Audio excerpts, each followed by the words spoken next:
Safety Blitz has begun. May the 4th. It's 8:40 a.m. and we are an hour into our trip from the house. And I don't know if you can see him back there or not, but we've already got pulled over by the Kentucky State Police since we came into Kentucky out of the Millsboro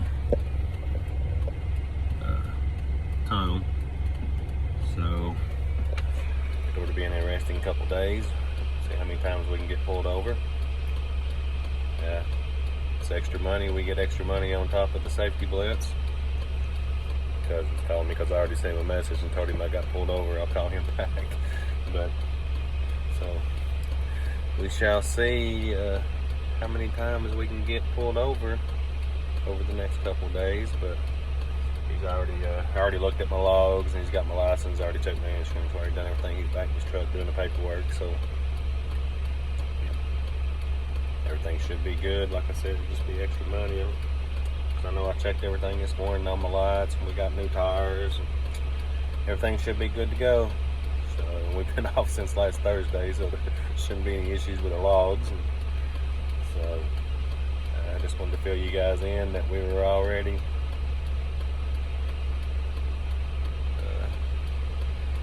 pulled over this morning. So I'll get back with you guys. Hey guys, I'm going to fill you in on what's going on.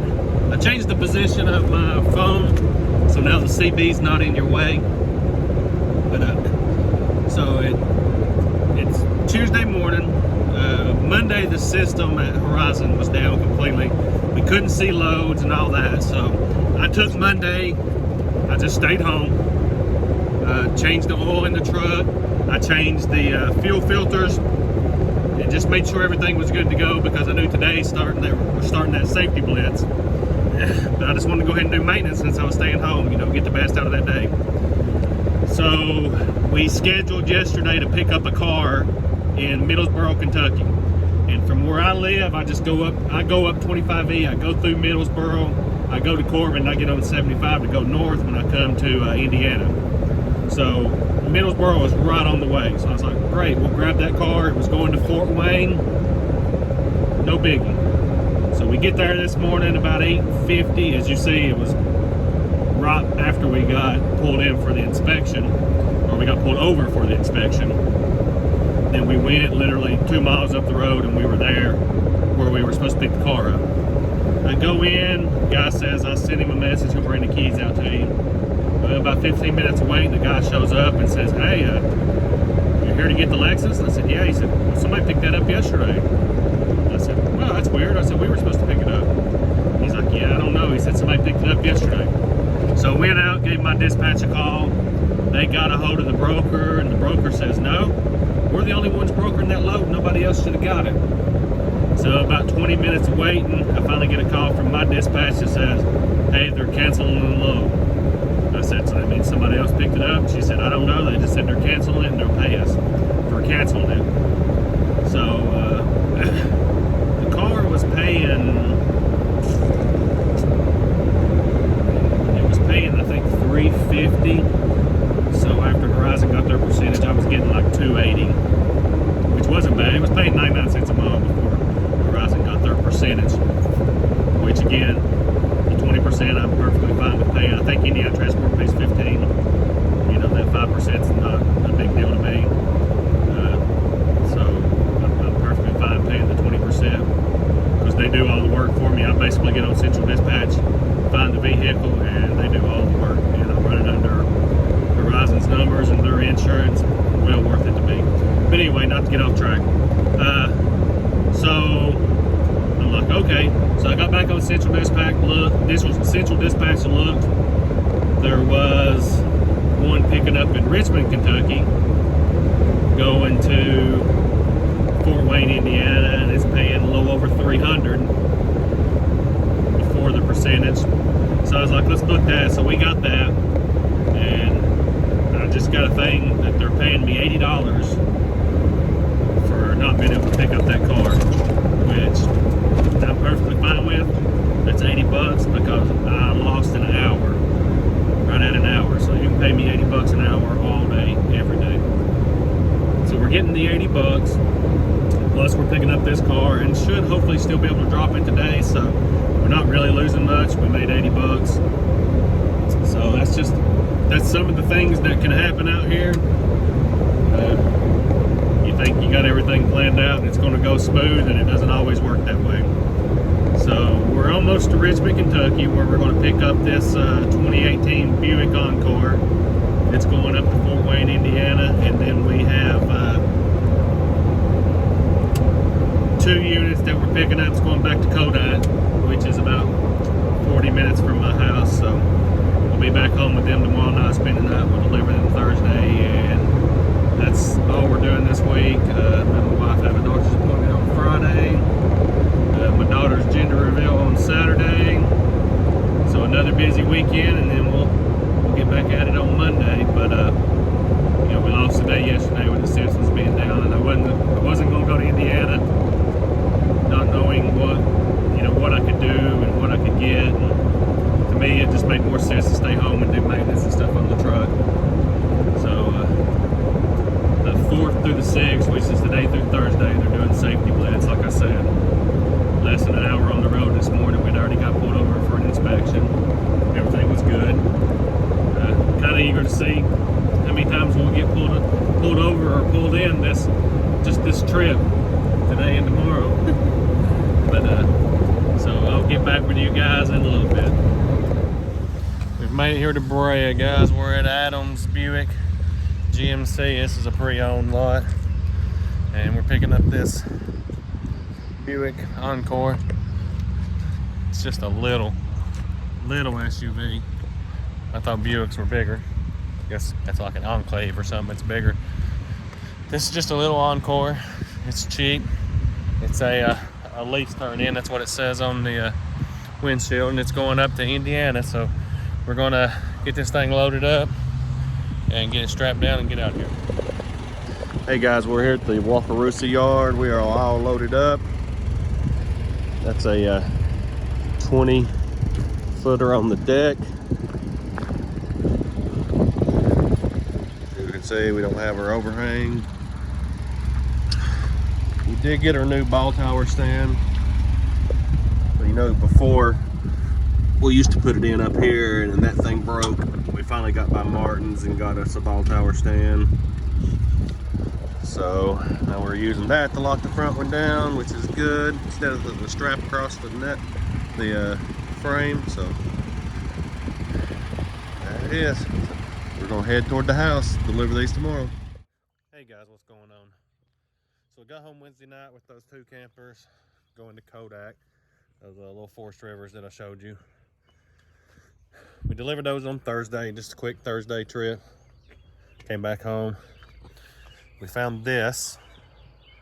We picked up today, Friday. We picked it up in Bluntville, which is an hour from the house. So it was an hour up, picked it up an hour back. It's paying $600 on 424 miles. So after Horizon gets their part, I'm still making $480 on 424 miles. So originally it was $1.41 a mile. I'm making over $1 a mile on it to go right back to Indiana to get reloaded.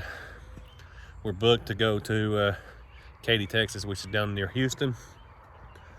So we'll deliver this Jeep on Monday. We'll probably get loaded up on Monday, and then head out Tuesday.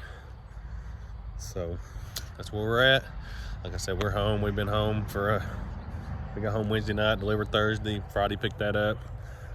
Gonna be home all the way through Monday, and then we'll leave out Monday and run all next week and be back home for the weekend, as long as everything goes good.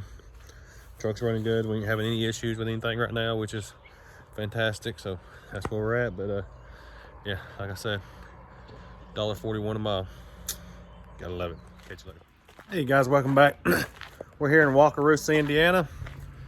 We picked up that Jeep, dropped it off in Brownsburg on the way up. It paid $600.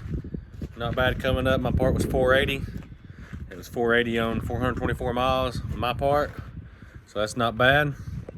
We're here. We're gonna pick up these 2 22-foot Ozarks, and as you've seen in the video, the last time we done 2 22-footers with the stick off on the end, we had the issue where I turned more than a 90 degree damaged the other one. So on the back here, you know, we normally ran out up and had the one extension to keep the camper back. Well, we picked up something different, and I'll show you that as we hook it up, and it's actually gonna push the camper back farther. Probably ain't gonna be the most pleasant looking setup because it's gonna bzzz, but it's gonna work, and it's gonna put me back far enough that I don't have to worry about, even if I have to cut deep, I don't have to worry about hitting. So we want to be back further, so we're gonna do that. Finishing checking out the campers, taking my pictures. We're gonna get this first one loaded up, get it hooked up on the ball stand that we got, and then when we hook the second one up, I'll show you the setup we've got now to push that one back. So I'll get back with you guys later. So we can see with our ball stand here, used to I would run that all the way up, almost there. So we're back about a foot. So we're back about a foot with our ball stand, which puts us overhanging a wall a lot. So we had to add this in.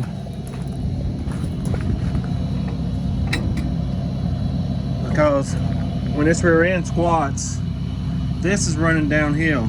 So we're trying to step it up to keep the front of this camper up. I know it looks kind of stupid, but it works. And it works because this camper is not that heavy. I don't haul heavy campers. I would not do this with a heavy camper. Too many pivot points that could give us a problem. But where the camper is not heavy, it's fine. We can see it pushes that camper back. So once I get this one hooked up, I'll show you the distance we have. See, before we were all the way up about here. So our tongue was sitting underneath this tire. Now it's gonna be pushed all the way back, then the distance of the tongue. So we should be good. We're still gonna check it because the camper does set back further because of the ball stand. But like I said, doesn't look the greatest, but it works. So I'll get back with you guys. So I actually flipped that over. Then we've got our chain, it comes back and goes to our safety chains. So that gives us room. But we're gonna pull up here and check it. I'll do my turns and check it, but that's what it looks like. I'd like to have a piece of metal to go from that into that just to make it sturdier. I have to work on that. But she's all hooked up, so we're gonna check it out, make sure we got plenty of clearance. Hey guys, it's Thursday morning. We're here in Baytown, Texas, just outside Houston. We got those two campers dropped in Katy, which was on the west side of Houston. So we went down, across to the west side, over to Katy. It's about 20 miles outside Houston, dropped those. We came back to the east side of Houston, picked up this F-250, and it's going to White Pine, Tennessee, which is 15 minutes from my house. It's paying like $750. Not the greatest, but there was a lot worse on there. There was cars for like 40 cents a mile coming out of Texas. It's one thing I've noticed about Texas.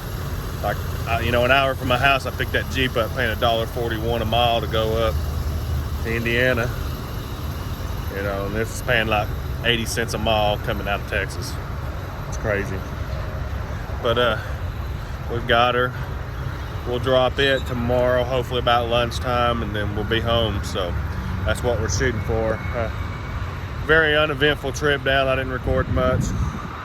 Wasn't much went on.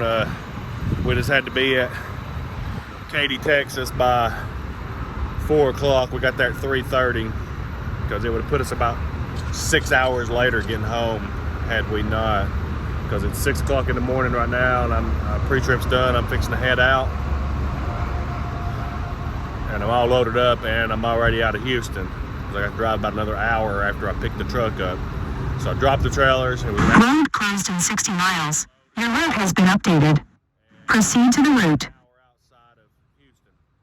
Had I not been able to drop yesterday, I would have dropped till 8:30 this morning. It took them an hour to get them checked in. So you're looking at 9:30 to 10. 10, 11 by the time we get the truck, and after 12 by the time we get back to where we're at right now. So we're leaving 6 hours earlier just because we made that drop yesterday. Thankful. So we'll button everything up here, and I'm gonna get on the road, and I'll catch you guys in a little bit.